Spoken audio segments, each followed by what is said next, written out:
पहले as a Indian और politics में क्या चल रहा है सबको बताना बहुत ज़रूरी है, क्योंकि इन लोगों ने पहले पहले इनकी स्ट्रेटजी थी कि 543 से 850 तक सीट्स बढ़ा दी जाए, जिससे इन्हें महिलाओं को ज़्यादा सपोर्ट मिल सके और मतलब ज़्यादा सीट्स मिल सके। पर इससे क्या होगा, लोकसभा की सीट्स बढ़ जाएंगी और राज्यसभा की वैल्यू डाउन हो जाएगी। इसलिए अपोजिशन ने कहा कि आप इतनी ही सीटों पे काम कीजिए और महिलाओं का बढ़ा दीजिए आप सीट्स, बट इतने पे कीजिए जितनी है, क्योंकि हम एक लोकसभा को सिर्फ पावर नहीं दे सकते। इसलिए इन्होंने प्लान नंबर 2 स्टार्ट कर दिया, क्योंकि इससे तो बात बन नहीं रही थी कि इन लोगों को अपने बिल पास करवा पाते, क्योंकि 2/3 मेजोरिटी चाहिए होती है कोई भी अमेंडमेंट पास करवाने के लिए, तो ताकि ये लोग कॉन्स्टिट्यूशन चेंज कर सके और लोकसभा की सीट्स बढ़ा सके। तो उसके लिए 2/3 मेजोरिटी चाहिए। उसके बाद ये लोग राज्यसभा की तो सीट्स बढ़ाएंगे नहीं, क्योंकि फिर से वही रहेगा, अपोजिशन को मतलब पावर मिल जाएगी, तो ये लोग बिल पास नहीं करवा पाएंगे अपने मुताबिक कुछ भी। आंकड़ा 362 वोट्स का होता है। पॉलिटिकल पार्टीज राउंड फिगर कह के इसको 360 कहते हैं। मतलब सीधी भाषा में अगर आपको समझाया जाए, ये कोई शहर का नाम बदलने वाला कानून नहीं है। हाँ? इसके लिए लोकसभा में कम से कम 360 वोट्स और राज्यसभा में 164 का आंकड़ा जरूरी है। और सरकार इसी 360 के आंकड़े से बार बार चूक जा रही है। बिल खारिज हो जा रहा है। होम मिनिस्ट्री के कॉरिडोर में सन्नाटा छा जा रहा है। तो इन लोगों ने सेकंड प्लान अपनाया ताकि ये लोग कोई भी बिल पास करवा सके। के 33 चुने हुए सांसदों को अपनी तरफ कर लिया है। यानी बिना इलेक्शन के बीजेपी कैंप के 33 सीट्स बढ़ चुकी हैं। कुछ महीनों में बीजेपी और एनडीए सब एलाइज मिलाकर 2/3 बहुमत तक भी पहुंच सकते हैं। और अगर यह आंकड़ा पार हो जाता है तो बीजेपी अपना असली दांव, अपना असली खेल खेल लेगा। और वो मास्टर स्ट्रोक है कि देश का पूरा नक्शा, देश का पूरा संविधान और इस देश की चुनाव प्रक्रिया को हमेशा हमेशा के लिए बदला जा सकता है। इन लोगों का प्लान बस साफ है कि 2/3 मेजॉरिटी पानी है, इसलिए इन्होंने पहले 850 ट्राई करने की कोशिश की सीट्स, और अब ये लोग बाकी सब एमपीज़ को एनडीए में और बीजेपी में ज्वाइन करवा के अपनी बहुमत पाना चाहते हैं, जिससे ये कोई भी अमेंडमेंट पास करवा सके और बिल पास करवा सके। अभी रिसेंट में एक बिल पास हुआ है यूपीआई को लेके, जिसके बाद अब सरकार के पास पावर आ जाएगी यूपीआई ट्रांजैक्शंस पर चार्जेस लगाने की। तालियां हो जाए, पहले 10-12 साल लोगों को यूपीआई का आदी बनाया, अब उनके यूपीआई ट्रांजैक्शन पे पैसे निकालेंगे। क्या स्ट्रैटेजी है मोदी जी की। सरकार ने जो बिल पास किया है, इसके तहत यूपीआई और दूसरे डिजिटल पेमेंट्स पर चार्जेस लगाने की लीगल परमिशन सरकार को मिल जाती है। अब इसका मतलब ये नहीं कि आज से यूपीआई के ऊपर चार्ज कोई लग जाएगा, लेकिन कभी भी सरकार इसके बाद यूपीआई के ऊपर, एनईएफटी, आरटीजीएस के ऊपर चार्जेस यहां पर लगा सकती है।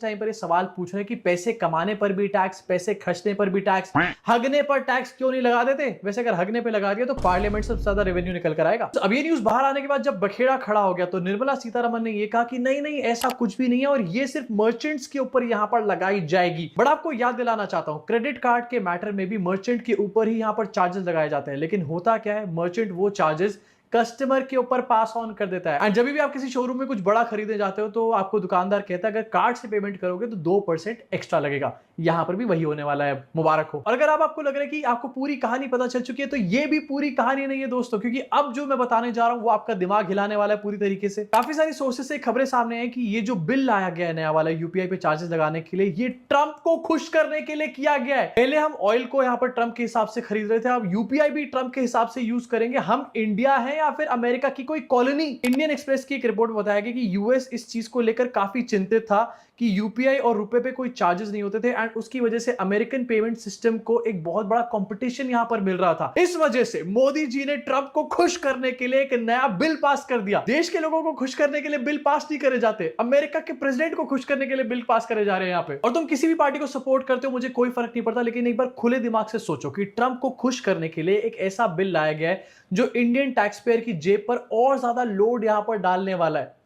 मैं क्या बोलूं, स्पीचलेस हूं मैं। अब वैसे मोदी जी जो कि यूपीआई लेकर भी नहीं आए, फालतू में क्रेडिट लेते हैं, उसका फायदा तो यहां पर होता ही था ट्रैवलिंग के टाइम पर, क्योंकि बार बार आपको जेब से अपने कैश नहीं निकालना पड़ता था, फोन निकालते थे एंड पेमेंट हो जाती थी। लेकिन कुछ ट्रैवल देश में ऐसे भी हो रहे हैं जिनकी पेमेंट यूपीआई से नहीं हो सकती, और वो है हमारे मोदी जी के ट्रैवल्स। मोदी जी ने पिछले 5 सालों में 557 करोड़ रुपए खर्च किए हैं अपने इंटरनेशनल दौरों के ऊपर। ये कैसा फकीर है जो ट्रैवल पे 550 और एड्स पे 950 खर्च से, लेकिन इसमें से सबसे ज्यादा अमाउंट जो है वो पिछले साल खर्च किया गया है। 180 करोड़ रुपीस 2025 में खर्च करे गए, और 2026 की बात करूं तो 74 करोड़ रुपए अभी तक खर्च करे जा चुके हैं। लेकिन अगेन तो अब ये न्यूज बाहर आने के बाद जब बखेड़ा खड़ा हो गया, तो निर्मला सीतारमण ने यह कहा कि नहीं नहीं, ऐसा कुछ भी नहीं है और ये सिर्फ मर्चेंट्स के ऊपर यहां पर लगाई जाएगी। बट आपको याद दिलाना चाहता हूं, क्रेडिट कार्ड के मैटर में भी मर्चेंट के ऊपर ही यहां पर चार्जेस लगाए जाते हैं, लेकिन होता क्या है, मर्चेंट वो चार्जेस कस्टमर के ऊपर पास ऑन कर देता है। एंड जब भी आप किसी शोरूम में कुछ बड़ा खरीदने जाते हो तो आपको दुकानदार कहता है अगर कार्ड से पेमेंट करोगे तो 2% एक्स्ट्रा लगेगा।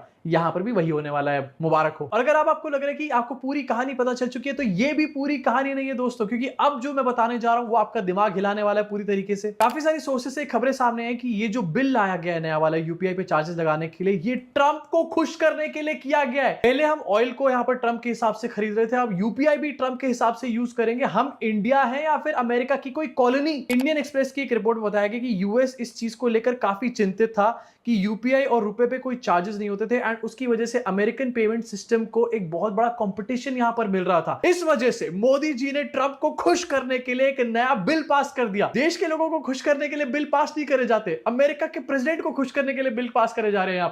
तो यही सब चल रहा है हमारे इंडिया में अब, और आप अब भी गवर्नमेंट्स को सपोर्ट कर रहे हैं। जब इनसे जवाब मांगते हैं तो ये लोग चुप हो जाते हैं और ऊपर से लाठियां चार्ज करवा देते हैं बच्चों के ऊपर, तो और जंगल भी तबाह कर रहे हैं। तो ये लोग बिल्कुल भी जायज़ नहीं हैं वोट के। तो एक बार मैं तो चाहती हूँ कि इस इंसान को भी मतलब सपोर्ट मिलना चाहिए, क्योंकि ये रेस कर रहा है हमारी वॉइस और बोल तो रहा है, कम से कम जवाब तो दे रहा है। सिस्टम को खत्म, टाटा बाय बाय करना है। मेरा नाम सर अजय राघव है। सर उत्तर प्रदेश में ये पेपर लीक लगातार चल रहे हैं।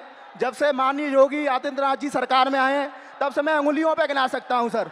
2017 दरोगा भर्ती पेपर लीक, उसके बाद यूपी कांस्टेबल 2018 पेपर लीक, उसके बाद 2020-21 की यूपीएसआई भर्ती पेपर लीक, और 2022 का लेखपाल भर्ती पेपर लीक, और 2023 में आरओ एआरओ वो भी पेपर लीक, 2023 का कांस्टेबल भर्ती पेपर लीक, और ये स्कोर कार्ड नॉर्मलाइजेशन की धांधली वर्तमान में चल रही है। सर मैं इन्हीं शब्दों के साथ आपका बहुत बहुत धन्यवाद करना चाहता हूं कि आप यूथ की आवाज़ उठा रहे हैं लगातार, और मैं सर आपसे आशा की उम्मीद के साथ देख रहा हूं आप इसी तरह हम यूथों की आवाज़ उठाते रहिए। हम आपके साथ पूरी तरीके से, ये जितना भी यहाँ पर स्टूडेंट दिख रहा है ये सब आपके साथ है, सिर्फ आपके लिए आया है सर। नाम क्या आपका? मेरा नाम सर, आवाज उठाते रहिए, हम आपके साथ पूरी तरीके से, ये जितना भी यहाँ पर स्टूडेंट दिख रहा है ये सब आपके साथ है, सिर्फ आपके लिए आया है सर। मेरे हिसाब से जो स्टूडेंट के लिए बोल रहा है, आवाज़ उठा रहा है, को एटलीस्ट एक मौका तो मिलना चाहिए। कम से कम हम ये लोकसभा का प्लान तो पूरा नहीं होने दे सकते।